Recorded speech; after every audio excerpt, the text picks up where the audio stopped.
नमस्कार, Marathi kitchen with सवितामध्ये तुमचे स्वागत आहे। तर आज आपण पाहणार आहोत दिवाळी फराळातील सर्वांच्या आवडीची चकली। खमंग खुसखुशीत काटेरी चकली होण्यासाठी चकलीची भाजणी आणि हीच भाजणी वापरून खमंग खुसखुशीत भाजणीची चकली आज बनवणार आहोत। अगदी अचूक प्रमाण सांगितले आहे, त्यामुळे वजनी प्रमाण घ्या किंवा वाटीचे प्रमाण घ्या, तुमची चकली अजिबात बिघडणार नाही याची खात्री आहे। बऱ्याच वेळेला चकली खुसखुशीत होत नाही, त्या तेलकट होतात, चकली करताना त्या तुटतात। तर असे होऊ नये म्हणून बऱ्याचशा टिप्स आज शेअर केलेल्या आहेत, अगदी सविस्तर कृती दाखवली आहे, त्यामुळे व्हिडिओ शेवटपर्यंत नक्की पहा। चला तर मग वेळ वाया न घालवता रेसिपीला सुरुवात करूया। सुरुवातीला चकलीची भाजणी बनवण्यासाठी लागणारे साहित्य पाहूया। तर इथे मी 4 वाटी तांदूळ घेतला आहे। तांदूळ मी स्वच्छ पाण्याने धुवून नंतर तो पंख्याखाली सावलीत सुकून घेतला आहे। यानंतर इथे मी 1.5 कप चणा डाळ घेतली आहे। लागणारे सर्व डाळी सुद्धा मी धुवून पंख्याखाली सुकून घेतल्या आहेत। तुम्ही त्या ओल्या सुती कापडामध्ये पुसून सुद्धा घेऊ शकताय। त्याचबरोबर पाऊण वाटी मूग डाळ घेतली आहे। तसेच इथे अर्धी वाटी उडीद डाळ घेतली आहे। साबुदाणा पाव वाटी व पोहे 1 वाटी घेतला आहे।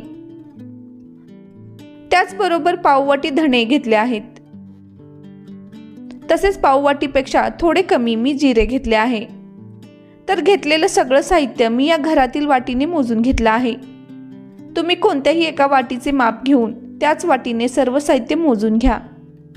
तर हे झाले वाटीचे प्रमाण। तुम्हाला वजनी प्रमाण घ्यायचे झाले तर अर्धा किलो तांदूळ घ्या, चणा डाळ 200 ग्रॅम, मूग डाळ 100 ग्रॅम घेतली आहे। तसेच उडीद डाळ 70 ग्रॅम, पोहे मी 100 ग्रॅम घेतले आहेत। त्याचबरोबर धने 50 ग्रॅम व जिरे 30 ग्रॅम घेतले आहेत। हे झाले वजनी प्रमाण। तुम्ही कोणत्याही प्रमाणानुसार सर्व साहित्य मोजून घ्या। आता यानंतर भाजणी बनवण्यासाठी इथे मी एक जाडबुडाची कढई घेतली आहे। यात तांदूळ घालूया। गॅस स्लोच ठेवायचा आहे। तर चकलीची भाजणी बनवण्यासाठी तांदूळ कोणता वापरायचा, तर ज्या तांदळाचा भात सुटसुटीत होतो तो तांदूळ घ्या। मी इथे रेशनचे तांदूळ वापरत आहे।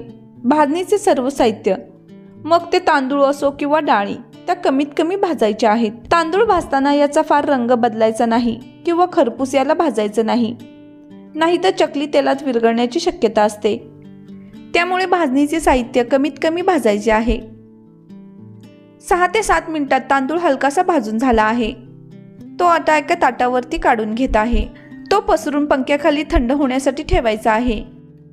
यानंतर त्याच कढईमध्ये चणा डाळ भाजून घेणार आहोत। डाळी सुद्धा मी धुवून पंख्याखाली सुकून घेतल्या आहेत।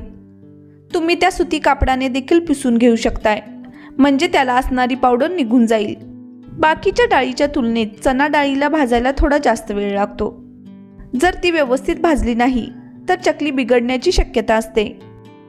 यामुळे स्लो टू मीडियम फ्लेमवरती 5 ते 6 मिनिटे हलका रंग बदलेपर्यंत भाजून घ्यायची आहे।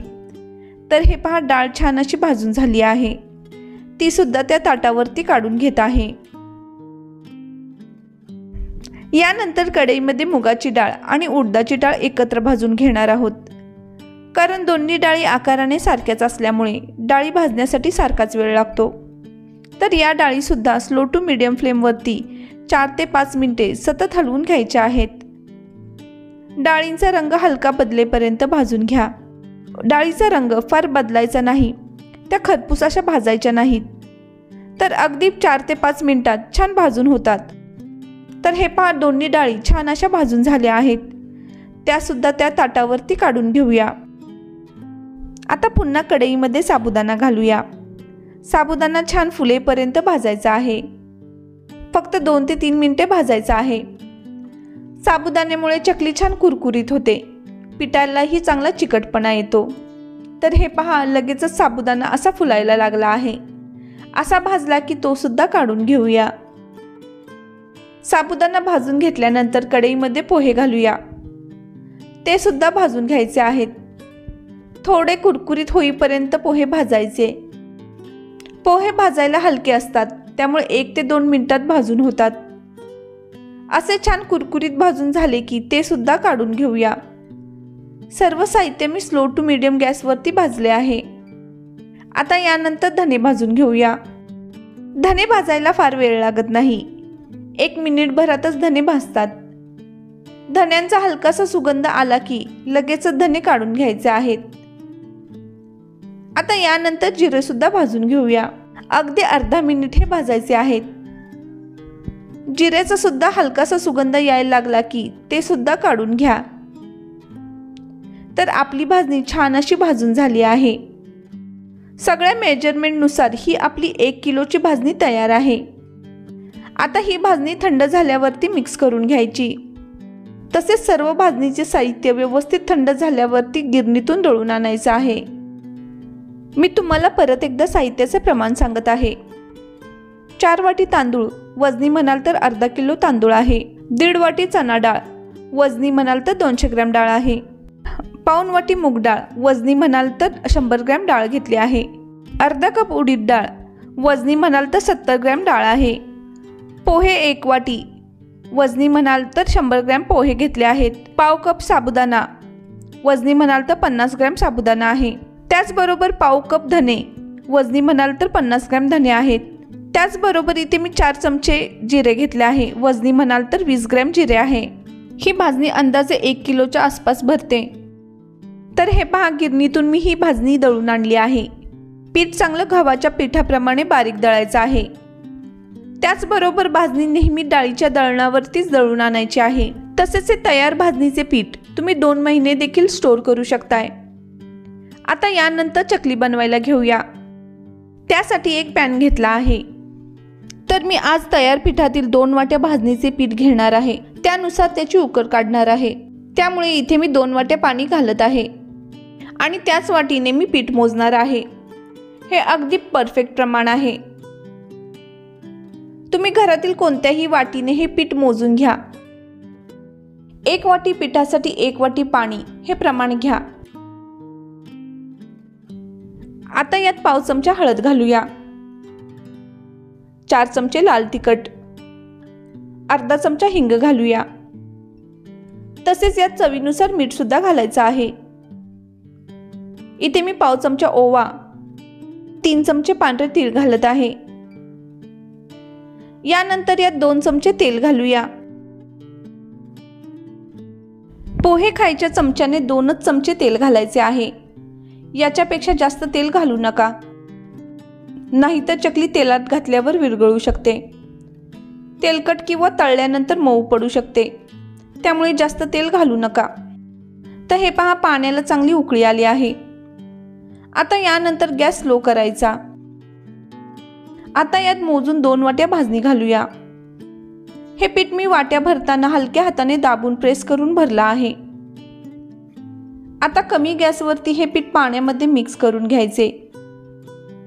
चांगले एकजीव करायचे आहे. पीठ व्यवस्थित असं मिक्स करून घेतल्यानंतर आता यावर झाकण ठेवून 5 मिनिटे वाफ काढून घेऊया. झाकण ठेवून 5 मिनिटे झाल्यानंतर गॅस बंद करायचा आहे व आणखीन 5 मिनिटे तसेच ठेवायचे आहे.